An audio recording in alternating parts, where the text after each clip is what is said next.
Marie Parks's co-written debut, Unrelenting, was published by Not a Pipe Publishing in 2022.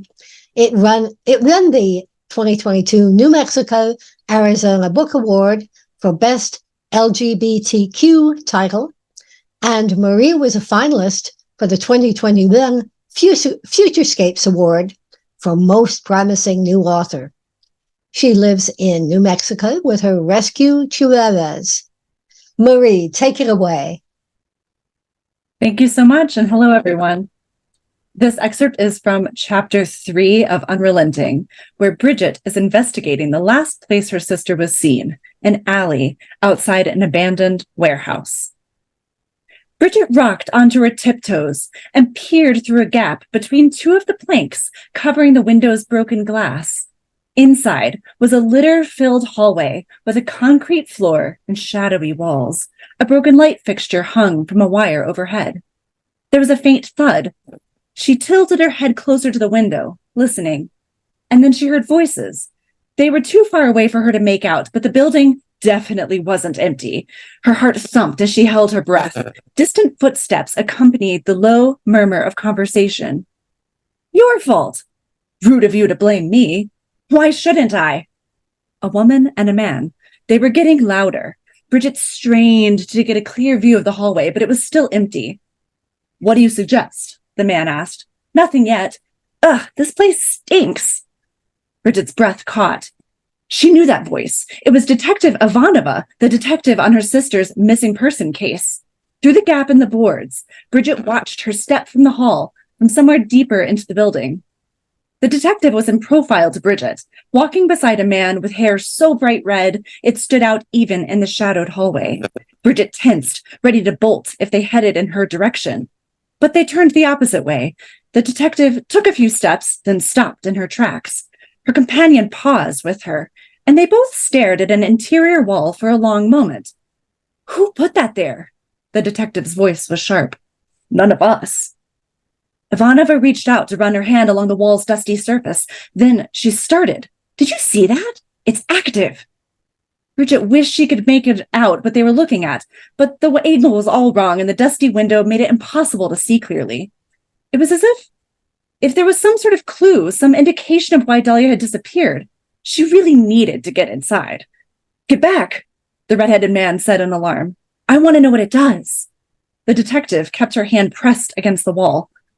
Just then, movement along the floor caught Bridget's eye. It was hard to tell through the grimy glass, but it looked like the edges of the cinder blocks were shifting and fuzzing. The haze materialized into smoke. It was dark and roiling, like a miniature thundercloud that bubbled as it spread outward. Her heart gave an uncomfortable thud as the substance seeped from the seam where the concrete floor met the cracked walls. It pooled around Ivanova and her companion's ankles, staying low.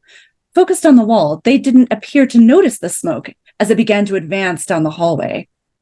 Bridget noticed the man glare at the detective. "Let's go. This is dangerous." Bridget watched, rooted to the spot.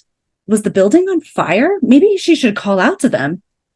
A sulfuric, heavy stench hit her, and she clapped a hand over her mouth to muffle a cough. She turned away from the window, trying not to gag, and froze. Like a predator stalking prey, the murky substance squeezed out from beneath the metal door. Beside her, and slunk in her direction. With a horrified gasp, Bridget turned and ran. Inside the building, she heard a cry of alarm.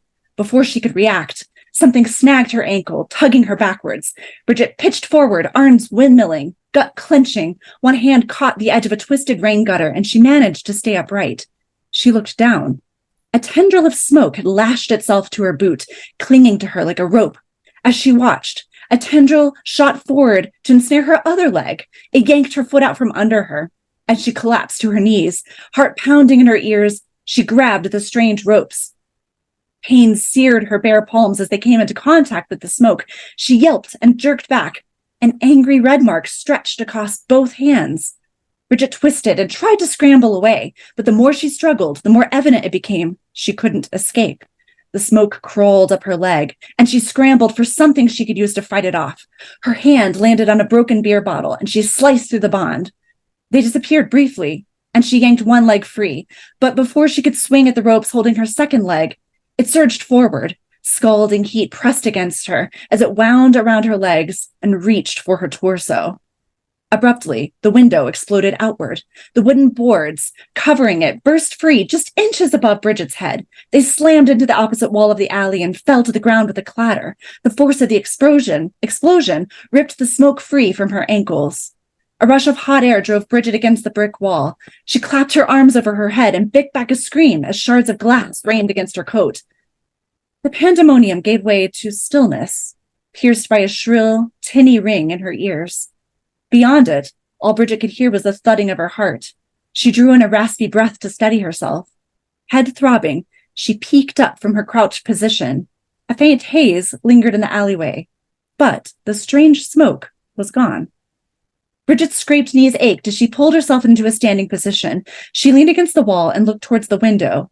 Inside, the man was smothering a flame, licking the hem of his pants, while the detective was doubled over. Was she hurt? Maybe Bridget should call for help. But no, the detective was laughing. Did you see that?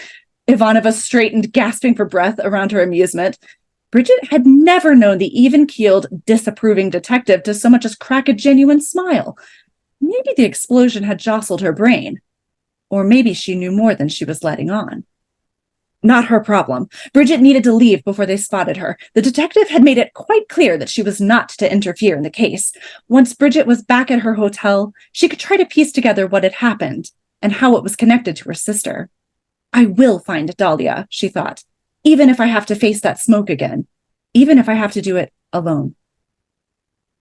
Thank you so much, everyone. If you sign up for the giveaway, you will receive discussion questions for your book club about Unrelenting and admission to my co-authors and my writing archive, which has new stories every month. And this is a perk that is usually only reserved for our Patreon supporters.